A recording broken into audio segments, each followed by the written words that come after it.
Hi everyone. Ulan-ulan lang din sa Biliran. Province sa Biliran, ulan-ulan. So, ang pingtang tanan diha sa most affected area in this typhoon.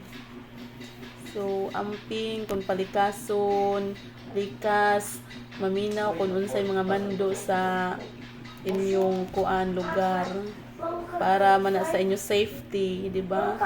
So dili magpagahi-gahi. So just like sa amo job kung padyutihon, duty gid me.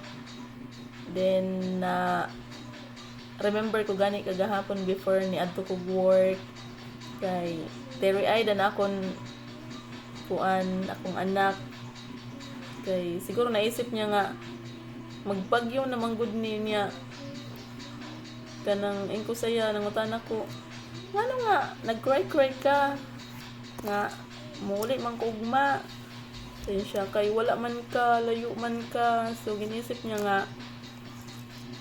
magbagyo na niya wala ko sa iyang sa iyang tapad sa iyang duol so mga nana nga mga sitwasyon so as kanang health worker so masacrifice good ang atong ang pagiging ina mo sa imo anak so mapalayo ka so sa tanan ng mga inani nga maabot sa to kinabuhi so pray lang good nato kay mas powerful kun ato ubnan o pag-ampo mo lang to keep safe everyone why imposible kun mag-trust sa iya og ato pod ubnan og kanang paningkamot pag-amping so mo na din ha daghang salamat thank you for watching God bless.